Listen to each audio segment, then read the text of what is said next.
Thank you. Thank you for having me, and thank you for the kind invitation.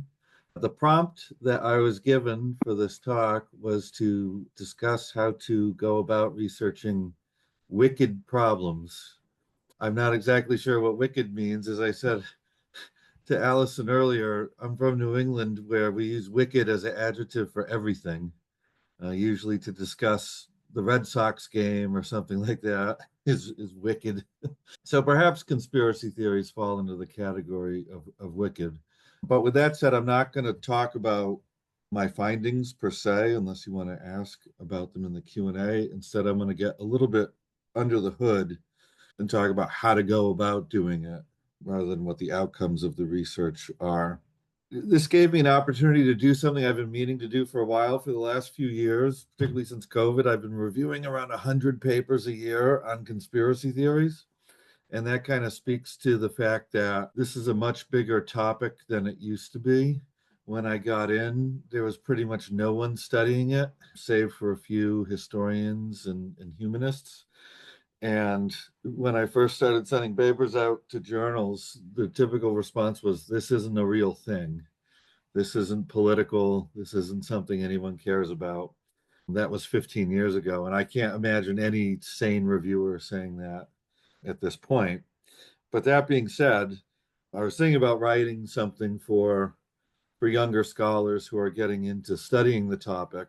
And this talk gave me something of an opportunity to start outlining some of those thoughts, getting under the hood. So let me see if this will let me advance. I didn't make this animation. This is pure Microsoft. Pause it. Oh my God. We'll start here.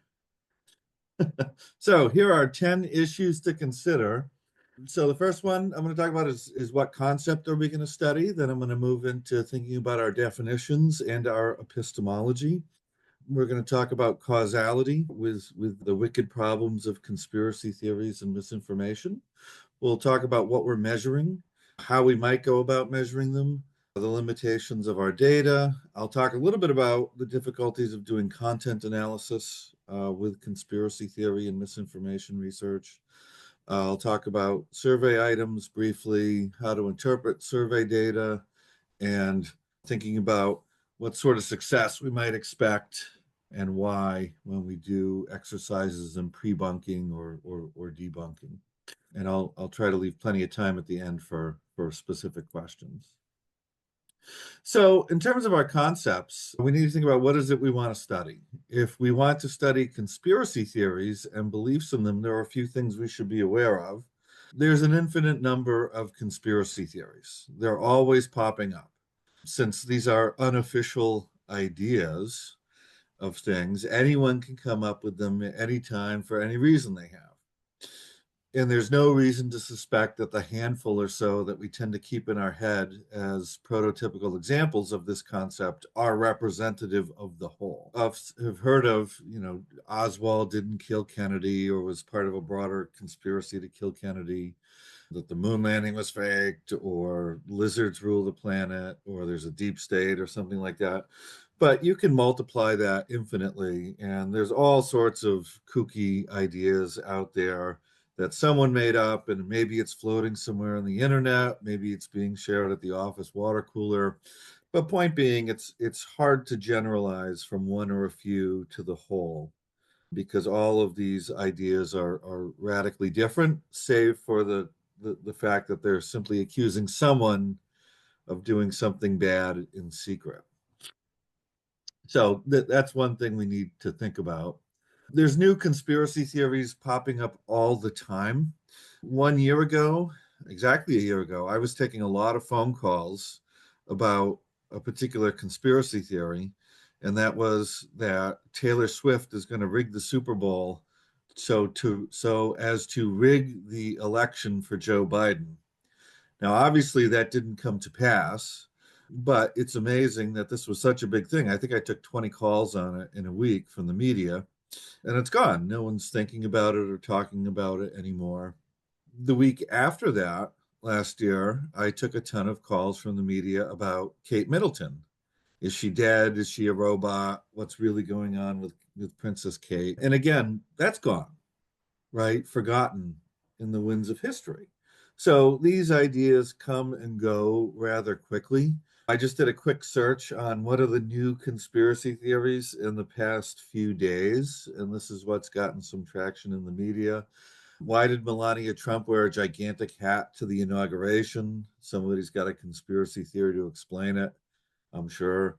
There's new conspiracy theories about the football teams going into the Super Bowl, unsurprisingly, but all different than the ones we had last year.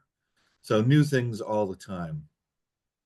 And even once we start accounting for all the different conspiracy theories out there, there are numerous versions of each of those.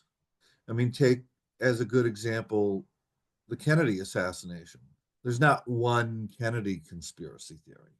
There's hundreds, if not thousands. I mean, for 60 plus years, people have been coming up with different schemes in which a handful of actors were involved in the assassination. And each of those varies from what other people have alleged.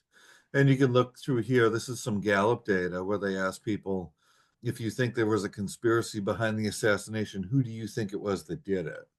And you can see that people have lots of different ideas, whether it was President Johnson, the Secret Service, the CIA, Hoover, or somebody outside the US government, whether it's Cuba, the Soviets, the mafia, you name it. So a lot of these are substantively overlapping to some extent, but they're different enough such that they may be attracting different people, and therefore be those beliefs might be predicted by different factors.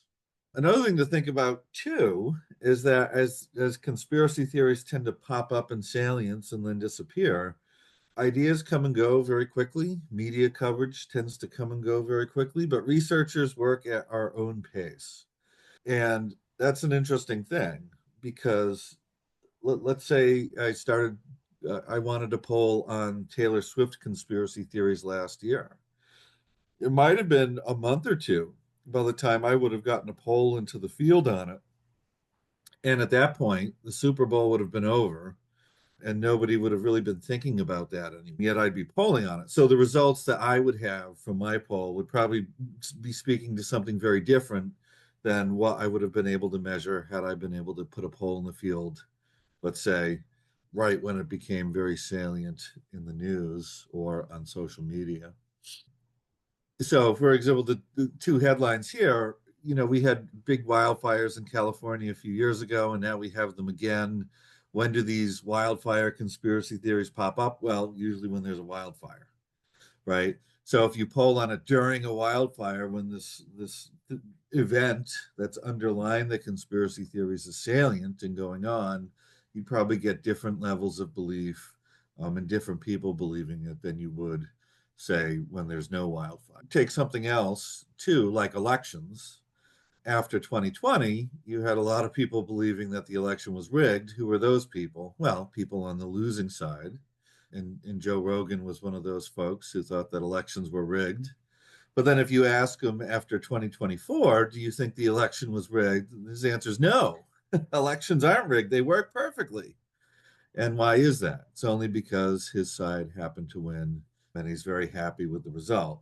So so this is all to suggest that we need to think about what the underlying conditions are out there when we measure these beliefs. Our conspiracy theories, and building off of that point, they have some things in common, but they all have differences too, because they accuse different people of conspiring.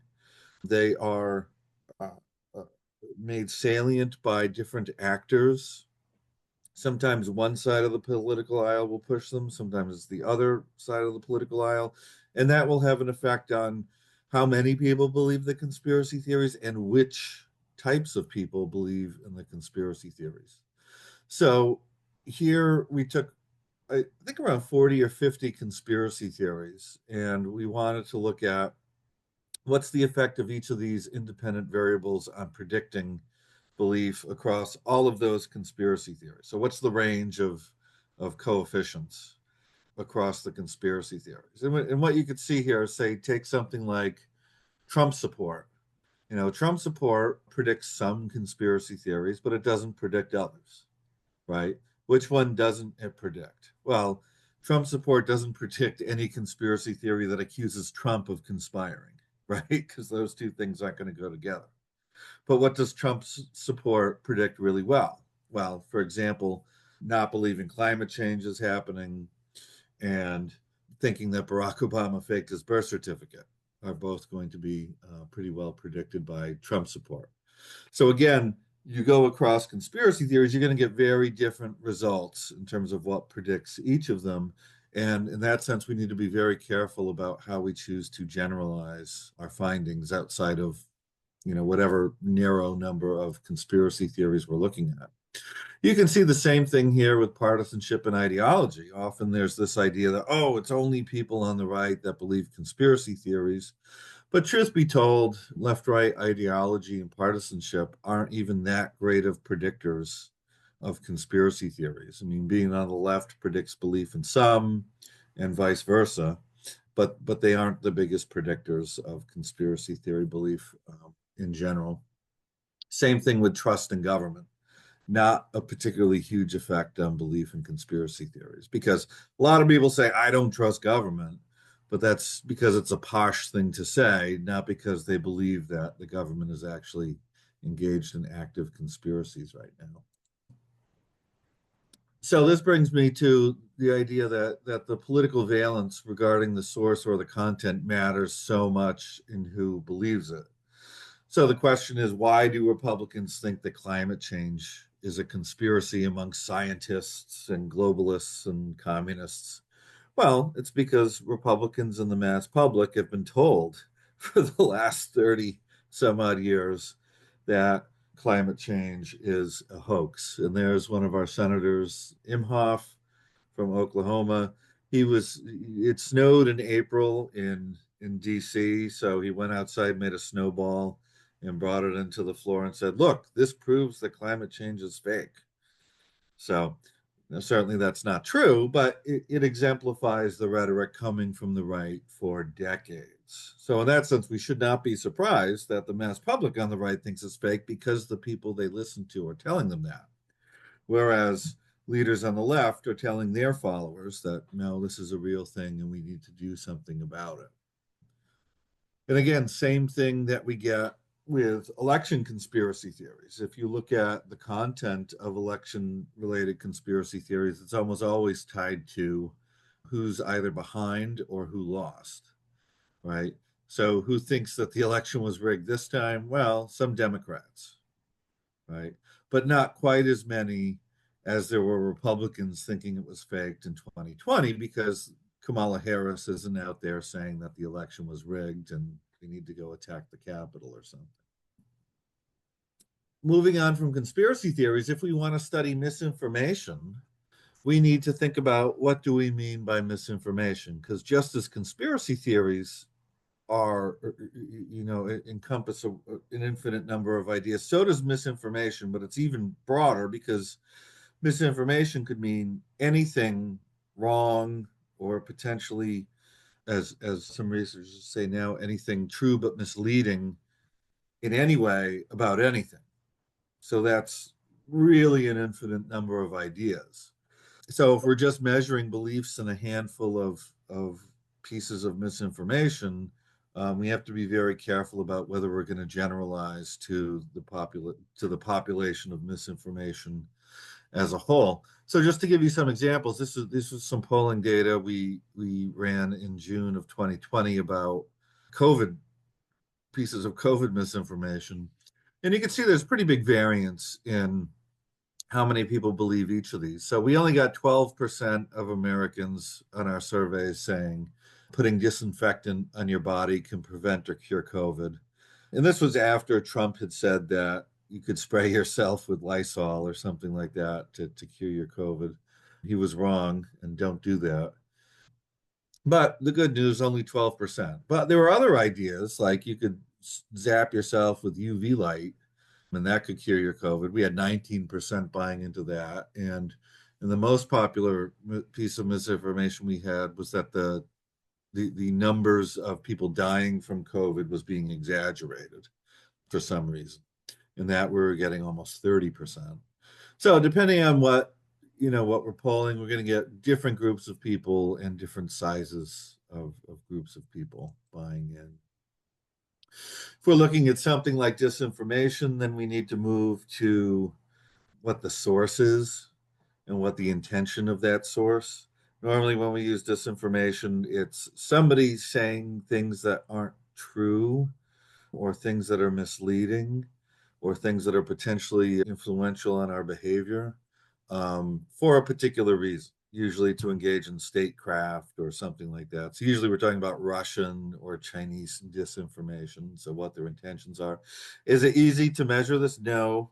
I guess if we know that we're getting lots of tweets from a Belarusian tweet farm or something like that, we can kind of guess that they're probably being paid by Russia and their tweets aren't entirely sincere. But we may not always know what the intentions of the people are. If we're thinking about misleading content, we have to think very hard about who's being misled and where are they being misled? Do we know the underlying, do we know that where they're being led to is actually false, that they're being led to the wrong place? And interestingly, when scientists think about misleading content, the researchers themselves haven't been misled, supposedly, right? Because we're able to see through the ruse, right? So it's not misleading to us. So that content then is rarely inherently misleading, right? Because the researchers could see through the ruse. It's just our concern that other people are being misled somewhere.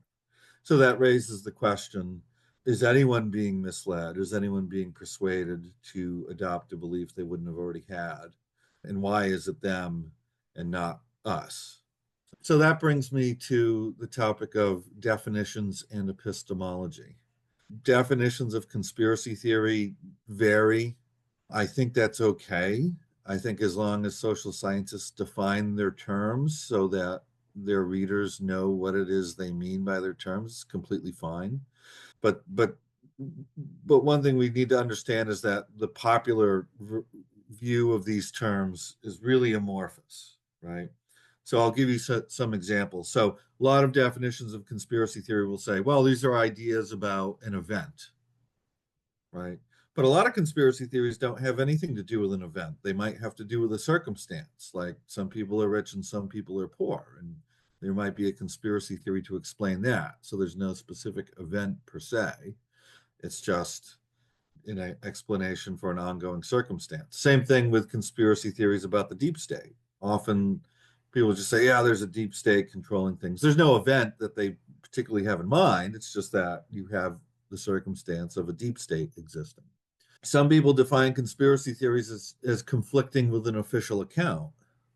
That might be true, but there's a lot of conspiracy theories out there, I would say, that try to explain something where there's no official account of the event or circumstance. It's just somebody made up a conspiracy theory to explain something, and maybe no one's ever really investigated it. So there's no official account to conflict with. Some people think of conspiracy theories as necessarily having to be illegal, right? But other definitions might say, it doesn't have to be specifically criminal. So, for example, one person might say, "Oh, well, a group of guys got together because they were going to go rob a convenience store," right? And maybe that's a conspiracy theory. And my response might be, when we talk about conspiracy theories, we're usually talking about bigger events, not just simple crimes that are meant to take money out of a cash register. Whereas things that I might consider to be a conspiracy theory, like the Beatles are part of a conspiracy to brainwash teenagers into becoming communists. That wouldn't necessarily be illegal. I don't know what law that would break, but if that was what the Beatles were up to, then I would probably say, yeah, that is a conspiracy theory. We also have to think about whenever we're studying conspiracy theories or misinformation, how do we know what the truth is? Because often when we're talking about misinformation, clearly we're making some reference to truth. Either that the statement itself is false or that it's true, but it could lead people to believe something that's false. In either case, the question we have to answer is how did we determine what's true and what's false? What's the method that we went about to do that? Same thing with conspiracy theories is we know that conspiracies happen, like the Watergate conspiracy, which we take to be true. But on the other hand, there are conspiracy, when we use the word conspiracy theory, often we mean something that is either false or unlikely or that no one's ever found it to be true, right? But whatever definition we go with, wherever we draw that line between a conspiracy that happened and a conspiracy theory, we have to make some distinction between true and false somehow. And oftentimes the literature isn't necessarily doing this. Maybe we're just assuming that some things are true and some things are false because they sound that way to us, or we're relying on some third party, maybe a fact checker, to make these distinctions for us. But whatever we're doing, we need to think pretty hard about, where are we drawing the line and how are we determining what's true? Because often what's been going on lately in the field is this what we might call naive realism, is that somehow researchers think they know the truth and falsity of what's going on in the world because they can just see it because it's self-evident, when in fact finding truth is a long, hard slog, and that's why we do what we do. So, and just to give you one example of this, how far definitions range, there are papers out there that say that Bigfoot's a conspiracy theory. And I say, well, how is Bigfoot, the existence of Bigfoot, a conspiracy theory? And their answer, the researcher's answer might be something like, well, because it's false. And then my first question is, well, how do you know it's false? And two, who's Bigfoot conspiring with? Is Bigfoot out to get us in some way? Is Bigfoot working in secret to cause harm to others? And the answer is usually no. Yeah, you have a lot of papers out there doing just that. Same thing with aliens, right? Or UAPs as they call them now. That aliens exist or that life exists somewhere else probably wouldn't be a conspiracy theory according to most published definitions. If you say that the government's covering it up, then sure. So just to go meta and show how some of these epistemological issues might affect researchers, I'm going to show you a little model of how a researcher might go about this. But the underlying point here is that people tend to disagree about truth, particularly researchers, and our personal biases drive how we see the world, just like everybody else. And that happens to us because we're human. And even when we appeal to evidence or experts, those are still subjective choices about which evidence and which experts we're looking at. So even us, just like lay people out there, we are biased in what we tend to study as conspiracy theories and what we tend to call conspiracy theories. So here's our AI generated conspiracy theory researcher, and she says, I'm going to study conspiracy theories, and she's going to apply a very simple political sciencey model. Information comes in, that information is laid over an individual's group attachments and predispositions and worldviews to then generate a specific belief for that person. So that leads them to believe in a conspiracy theory or not. So all sounds fine and good. But if we look closer at our AI generated conspiracy theory researcher, we find that that same model is going on in her own head, that she has her own sources of information that are coming into her brain that are being laid over her group attachments and her dispositions and her personal worldviews, all of which are subjective, to lead her to particular beliefs. So she says, I'm studying 2020 election conspiracy theories because they are unevidenced, false, and dangerous. And election rigging doesn't happen in the US. Okay. But also going on in her head is the 2000, 2004, 2016, and 2024 presidential elections were all rigged, right? And this might sound like a ridiculous example for someone holding these two things in their head at the same time, but it happens quite a bit. And even with colleagues that I know, right? So the question I try to pose to researchers is how are you making these decisions about what's unevidenced, false, and dangerous versus the things that you believe to be true, right? And particularly in Florida, because of I have colleagues who say, all these people who think 2020 was rigged are completely crazy. Election rigging doesn't happen. And then you say, what about Florida in 2000? Well, that was totally rigged. So it's rigged when their side loses and not rigged when their side wins, seems to be what drives the views. But it goes on in outside of election rigging views too. There's all sorts of things where our personal political views drive what we see as a conspiracy theory, and, uh, and what doesn't. And I'll give you one example because it happens to the best of them, even Nobel Prize winners. So to use Paul Krugman as an example, during the Bush administration, he said that, it was conservatives who tossed around the word conspiracy theory to try and demean people who were making accusations at the Bush administration. But Paul Krugman said a lot of these conspiracy theories are actually true, and it was just a lazy insult to call these ideas conspiracy theories. Of course, Paul Krugman was a liberal and did not like the Bush administration. During the Obama administration, Krugman changed his tune and said, oh, all these crazy conspiracy theories, it's all coming from the right to accuse Obama, but these people are nuts. This is all lunacy. And then when Trump won, Krugman changed his tune once again and said, it looks like the election was rigged by the FBI working with Russia. So it seemed it seemed like political circumstances were sort of driving for Krugman what counted and what didn't count as a conspiracy theory vis-a-vis his own personal political views.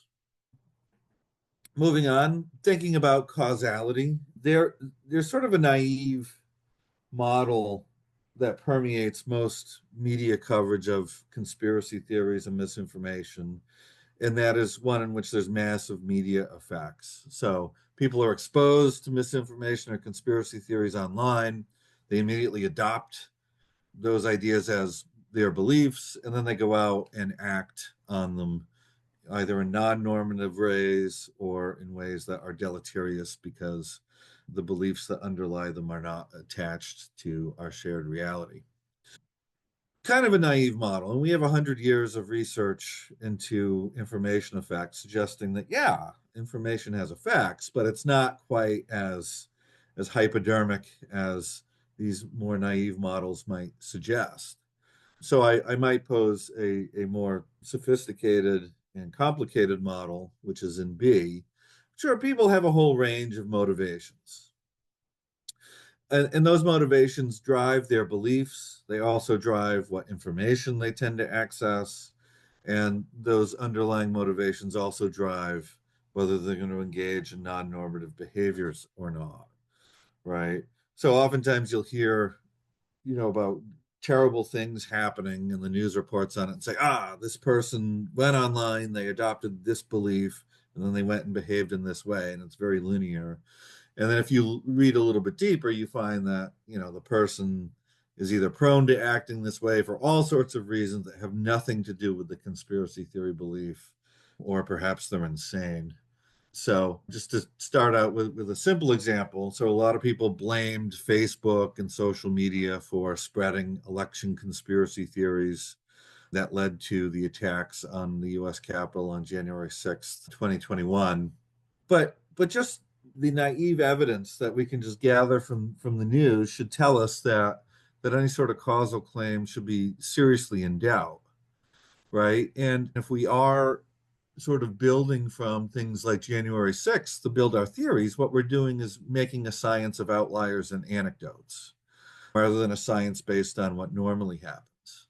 So to think about it this way, almost every American was exposed to claims of 2020 voter fraud. Why? Because it was the president and the entirety of the news media who was broadcasting this stuff. It was all out there. Everyone saw it. You could not avoid it, right?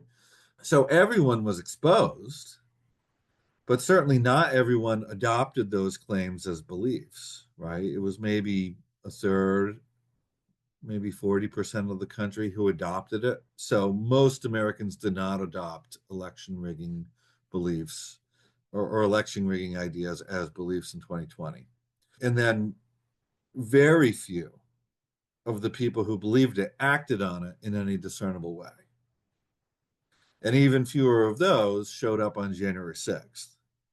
And even fewer of those people engage in any sort of violence on January 6th, right? Because again, once you step out to the fact that we are a country of 340 million people, and we're talking maybe 1,000 people engaged in some sort of violent activity, or 1,500, to try and say that just exposure was somehow going to make people act in deleterious ways. Well, those are the outliers. The average outcome of exposure was nothing. So I'll give you a few more specific examples. So there was a woman at the beginning of COVID who went to a Target department store and trashed the mask aisle. And then the headline said she fell for QAnon, and then sort of went a little bit bonkers, videotaping herself attack a mask aisle. If you read deeper than the headline, what you find is that she had like some mental issues that she was dealing with, and she might have been off her medication for some while. She was isolated due to the pandemic. She was facing economic uncertainty because I think she might have lost her job at that point. So you have all these factors that are pretty likely candidates for driving non-normative behavior beyond just the singular belief in QAnon, right? And if you think about it, there were a lot of other QAnon believers who didn't do anything. They didn't go trash mask aisles at department stores. There was a guy in California who shot his kids with a spear gun because he thought that they had lizard DNA. And the headlines blamed QAnon. Well, first of all, the guy was barely a QAnon believer. He believed all sorts of things, but if you look into his case, he's probably not going to stand trial because he's schizophrenic. He believed that he was the Keanu Reeves character from The Matrix. He thought his wife was a lizard. He had been walking around with his Bible, taking notes for the last several years, thinking the end times was about to come. But he had all sorts of beliefs and was just clearly unwell. So to blame, oh, he got on the internet, saw a conspiracy theory, then killed his kids, is simplifying a much more complicated scenario. This guy here with the horns and furs, kind of, he was this character before QAnon even showed up. Sort of has a whole host of mental things going on. If you Google what his lawyer said about him when he was on trial for his behavior on January 6th, the lawyer has some colorful language to discuss his mental capacity, which I won't repeat here. But he did his time, got out of prison. Trump just pardoned him, so he's no longer a felon. And his first tweet was, now I'm going to go out and buy some motherfucking guns. So, January 6th, the election being rigged is no longer an issue for him, but this tells you about who he is, regardless of any particular conspiracy theory. He wants to go get guns, and he's excited to do it. The Pizzagate gunman, the guy who went to a pizza shop in Washington, D.C., because he thought Hillary Clinton was a Satanist who was eating babies, went and fired off a round in the pizza shop. He went to jail for a few years. When he got out, he sort of disappeared from public view, but I think maybe 2 or 3 weeks ago, he was in a car that was pulled over, and because he had an outstanding warrant for unrelated crimes, he pulled a gun on a cop, tried to kill the cop, and the police wound up killing him. No conspiracy theory involved. So what does that tell us about the guy? He's just prone to gun violence and not very good at decision making. And there was a guy who killed the head of the Gambino crime family a few years ago who was really into QAnon. But again, was it the belief that got him there? Well, he didn't wind up standing trial for the murder because he couldn't aid it in his own defense. He was just mentally unable to do so. He thought Trump was giving him orders through his car radio. So again, just to go back to the model from the previous slide, it's just that there's a whole bunch of things that people have going on in their head, and rarely is it just one belief by itself that's going to drive behavior, but a whole bunch of things. And that's particularly the case when it comes to non-normative behaviors. So if we're going to measure things having to do with conspiracy theories, we want to think about what is it we're going to measure. Do we want to measure a belief in a conspiracy theory? Are we, a belief that maybe someone's had for some time? Are we measuring whether they adopt a belief in the survey environment, that we give them a new belief and try and get them to buy in? Are we measuring whether the person's held on to a belief for a long time, even when that belief is, let's say, socially frowned upon, right? So to give you an example of this, when we poll on things like Holocaust denial, I mean, that's a belief that is sort of socially frowned upon. It's a taboo idea, and most people frown upon it. It's not something you bring up in public, like, hey, the Holocaust didn't happen. So unsurprisingly, people who have believed this idea for some period of time, they tend to have the sort of personality traits that allow people to hold on to beliefs even when those beliefs come with costs, right? So these people tend to be narcissistic, dogmatic, conflictual, and antisocial, right? So unsurprisingly, these are folks who can hold on to beliefs in the face of social pressures to get rid of those beliefs. Are we trying to measure the ideas themselves? Is this being communicated somewhere? Is it in content? Are we measuring the communication of the ideas? Who's tweeting it or sharing it? Or are we measuring things about the content? And those are all things we want to think about, because sometimes in the literature, all those ideas get sort of mushed together, right? Are we really talking about beliefs, or are we talking about belief adoption? Those are different things. If we go into a survey environment, what is it that we're going to try to measure? Is it a very specific belief about something, or just, do you believe in any version of a particular conspiracy theory? And this often tends to be the case. I'll give you an example with Kennedy conspiracy theories, where the typical prompt is, do you believe that Lee Harvey Oswald acted alone to kill Kennedy, or was there a broader conspiracy involved? Right. So in that case, if people believe it's a broader conspiracy, we don't really care which conspiracy. We're just trying to get to any. We might use a very different prompt if we wanted to get to a very specific, was it the CIA that did it in a particular way? Are we measuring beliefs versus a broader worldview? In the literature, there are now a few scales out there designed to measure worldviews that are prone to adopting specific conspiracy theory beliefs, right? So you could do one or the other, but essentially they're doing different things. One's measuring a worldview, another would be measuring a belief in a very specific thing. Are we trying to measure on our surveys whether they believe something or agree with something, or whether they've agreed with it for a long time, or if they hold that belief very strongly or want to act on that belief? Or are we just measuring if they've heard of it or not? Right. And again, those are all different things that we want to consider when we go to do our measurement. Same thing. Are we measuring whether people believe something, or if they just think that something is likely or plausible or potentially accurate? All different concepts. I mean, we want to think through those things before we send our survey out. Sometimes this stuff can get particularly bad, particularly if you're looking at non-academic surveys that get a lot of traction in the news. So one thing I would warn people, whenever you see a shocking headline about belief in conspiracy theories, you need to think to yourself, the most wild surveys are going to get the most headlines written about them. But it brings up the possibility that those surveys are finding outliers, right? Because if it's extreme, it's going to be a headline, because that's what's newsworthy, right? So there's a poll that got a lot of traction a few years ago, done by a non-academic outfit that studies religious beliefs. And they put together some items that they thought measured QAnon, but none of the items say QAnon in them. And none of the items are even necessarily, or at least two of them aren't even necessarily conspiracy theories at all. So they said, oh, looks like 20+% of Americans are QAnon believers, according to this survey.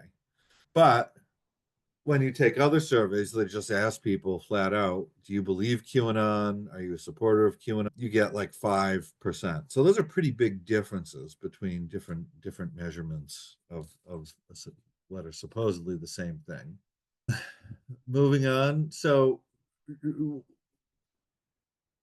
the neat thing about conspiracy theories is that, as I mentioned earlier, it's a big topic right now, but it didn't used to be. And if you go back to say like the Roper survey archives, prior to 2010, there's very few surveys on conspiracy theories. The most that most of what you find are repeated surveys on aliens or JFK, and then maybe around 2008, a few things on the Obama birther conspiracy theory, but very little. So when we want to make claims about overtime trends, oftentimes we're stuck with things that have been polled on since 2010 and then after, right? So as researchers, we have to be very circumspect about claims that we're making about overtime change, right? When we read claims in the news about, it's now the golden age of conspiracy theories, or conspiracy theories have gone mainstream in the way they never have before, we have to be cautious of those because often they're made without data.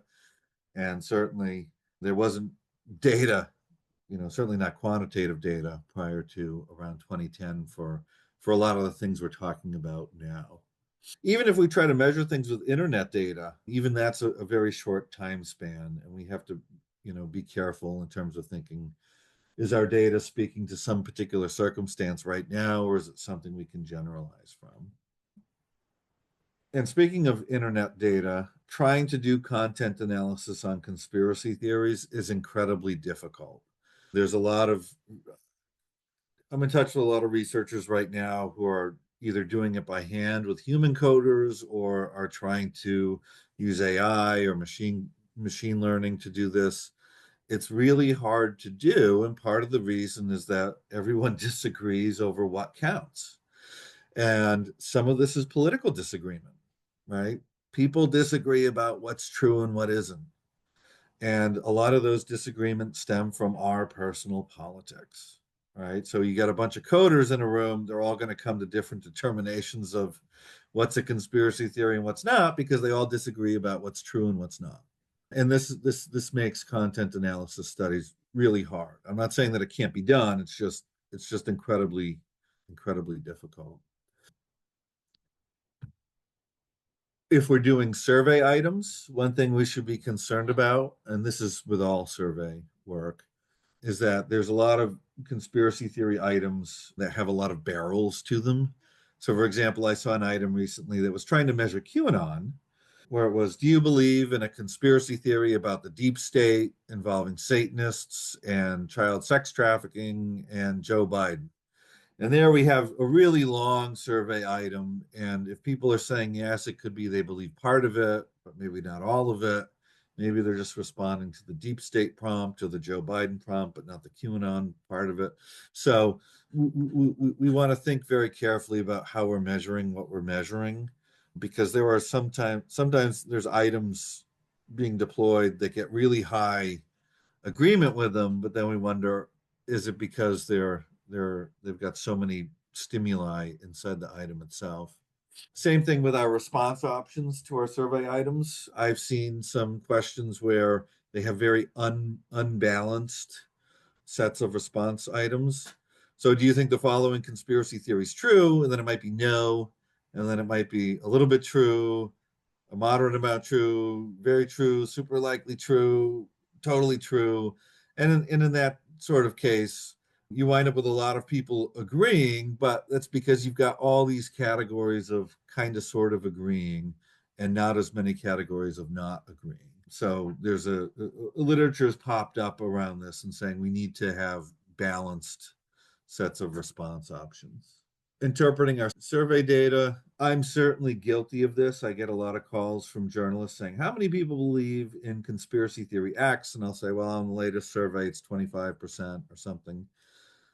What I really should be saying is, 25% on my most recent survey agree or disagree, or agree or strongly agree with this item, right?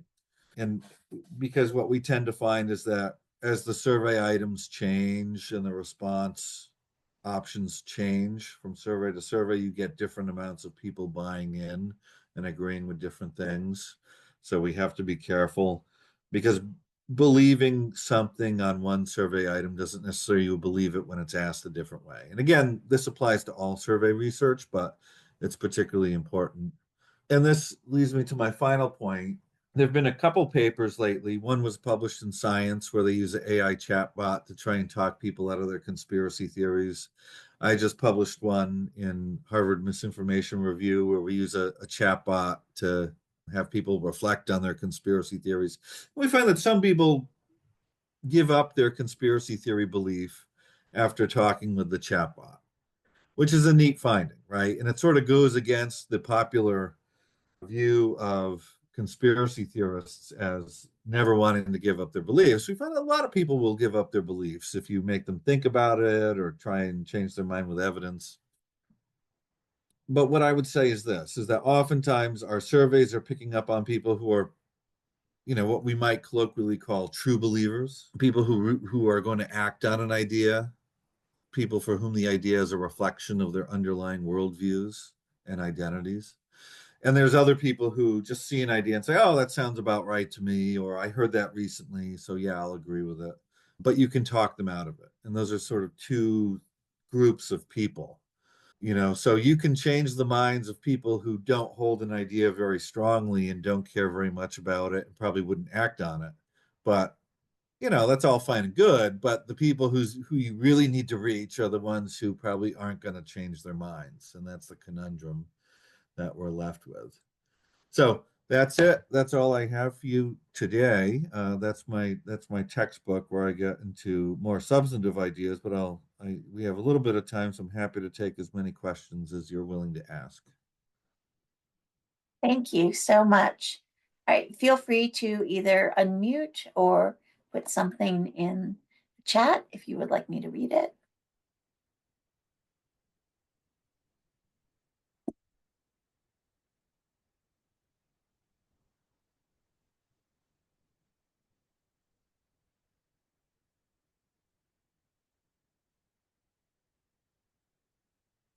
Well, I'll start with one, which is one of the things that really stood out from your talk is how much the researchers have to be aware of their own biases. And I was struck by, many of the other social science disciplines have pretty rigorous traditions around positionality and positionality statements. I don't see that as much in political science. I don't know if that has been discussed or considered in the context of conspiracy theory research. Yeah, I mean, I published in a journal recently where I had to do a positionality statement, but none of the things they said I should mention in such a statement speak to my personal political worldviews or my beliefs in whatever conspiracy theories. And Yeah. that's sort of the issue.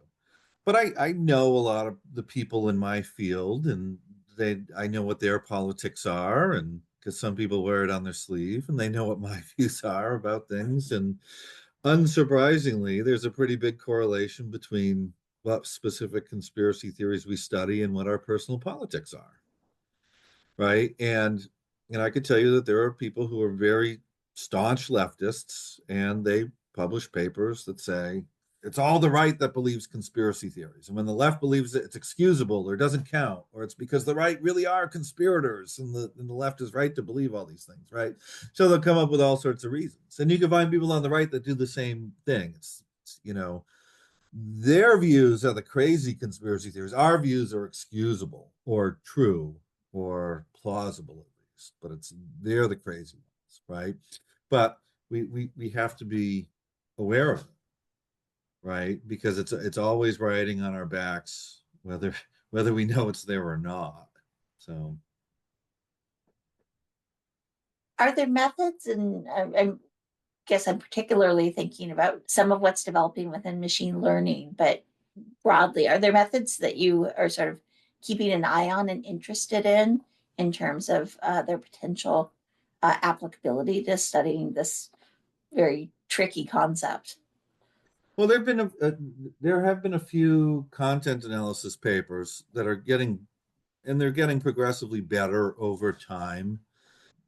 But at the same time, there's a range of papers just showing how much disagreement there is amongst human coders, right? Which raises the question of how can we know the machine coding is good if every person who's evaluating the machine coding has a different idea of what would be valid and what wouldn't.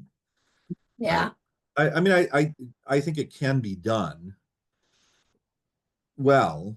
We're getting there. It's just going to take time. that's fascinating. Mark.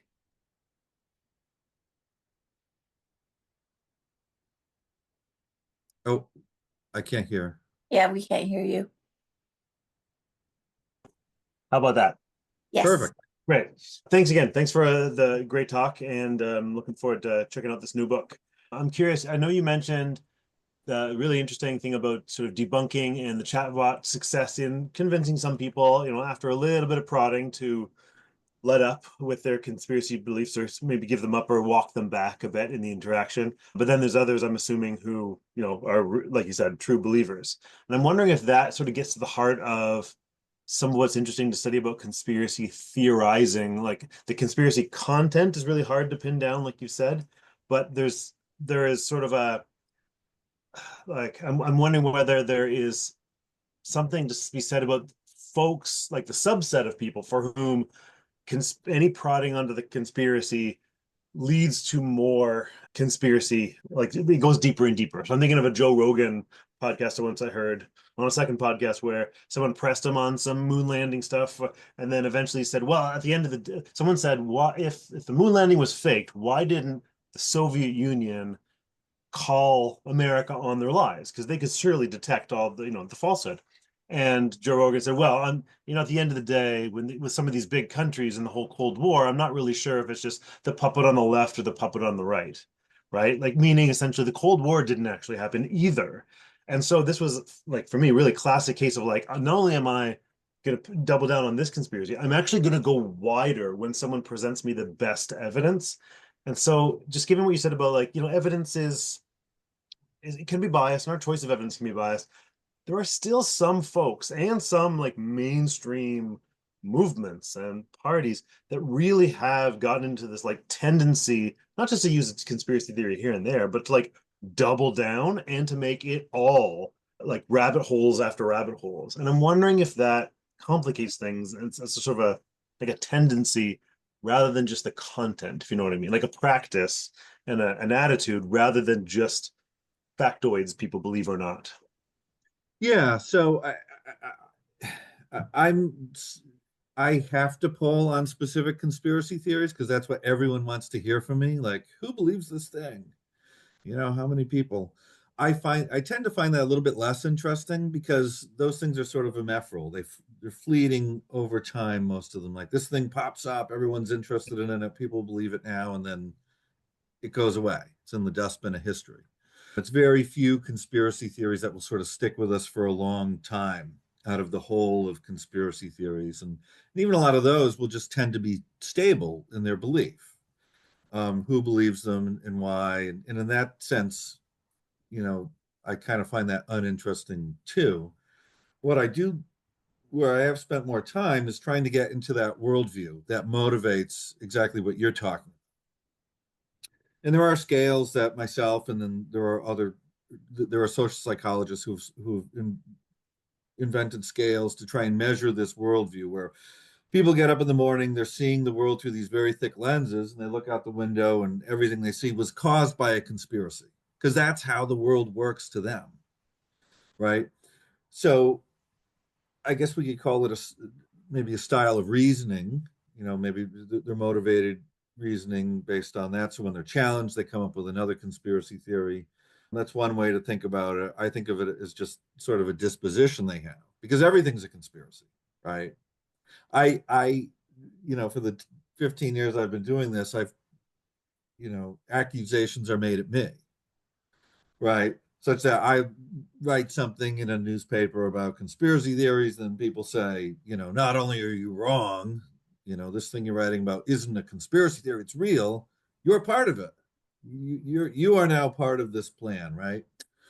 So to me, it's all of the specific things that the people are saying are just expressions of the underlying worldview. So when we get to the area of debunking, if we're trying to debunk individual specific conspiracy theories, we're just playing a game of whack-a-mole because even if I get you to change your mind about this or that or the other thing, you still have this worldview and you're probably prone to adopting conspiracy theory beliefs about a bazillion other things, right? Just because that's what's driving you. And those worldviews tend to be stable, somewhat stable over time. So the question is, what do you do with those people who have a really strong conspiratorial worldview? How do you debunk that? Right? Thanks for that.